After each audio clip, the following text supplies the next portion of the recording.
ರೈಲಿನಲ್ಲಿ ಹಬ್ಬಿದ ವದಂತಿಯೊಂದು 11 ಜೀವಗಳನ್ನ ಬಲಿ ಪಡೆದಿದೆ. ಪುಷ್ಪಕ್ ಎಕ್ಸ್‌ಪ್ರೆಸ್ ರೈಲಿನಿಂದ ಇದ್ದಕ್ಕಿದ್ದಂತೆ ಹೊಗೆ ಬರಲಾರಂಭಿಸಿದೆ ಎಂಬ ವದಂತಿಗೆ ಘೋರ ದುರಂತವೇ ನಡೆದು ಹೋಗಿದೆ.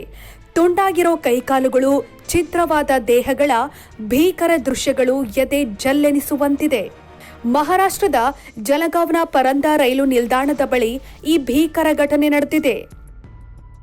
ಈ ರೈಲು ಹಳಿ ತಪ್ಪಿಲ್ಲ, ಮುಖಾಮುಖಿಯಾಗಿ ಮತ್ತೊಂದು ರೈಲಿಗೂ ಡಿಕ್ಕಿ ಹೊಡೆದಿಲ್ಲ.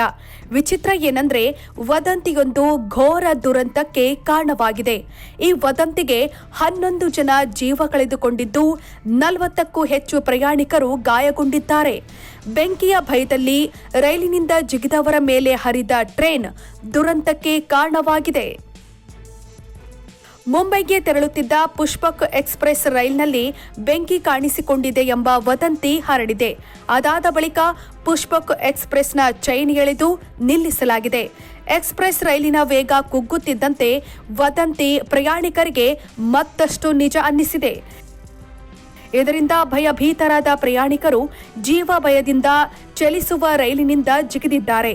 ಅದೇ ಸಮಯದಲ್ಲಿ ಪಕ್ಕದ ಹಳಿಯಲ್ಲಿ ಬರುತ್ತಿದ್ದ ಕರ್ನಾಟಕ ಎಕ್ಸ್‌ಪ್ರೆಸ್ ರೈಲು ಡಿಕ್ಕಿ ಹೊಡೆದಿದೆ. ಈ ಘೋರ ದುರಂತದಲ್ಲಿ 11ಕ್ಕೂ ಹೆಚ್ಚು ಪ್ರಯಾಣಿಕರು ಮೃತಪಟ್ಟಿದ್ದು, ಹಲವರು ತೀವ್ರ ಗಾಯಗೊಂಡಿದ್ದಾರೆ. ಘಟನೆಯ ಮಾಹಿತಿ ಪಡೆದ ಪೊಲೀಸರು ಹಾಗೂ ರೈಲ್ವೆ ಸಿಬ್ಬಂದಿ ಸ್ಥಳಕ್ಕೆ ಧಾವಿಸಿ ಕಾರ್ಯಾಚರಣೆ ನಡೆಸಿದ್ದಾರೆ. ಸ್ಥಳೀಯ ಆಸ್ಪತ್ರೆಗಳಲ್ಲಿ ಗಾಯಾಳುಗಳಿಗೆ ಚಿಕಿತ್ಸೆ ನೀಡಲಾಗುತ್ತಿದ್ದು, ರೈಲ್ವೆ ಇಲಾಖೆ ಆಂತರಿಕ ತನಿಖೆಗೆ ಆದೇಶಿಸಿದೆ.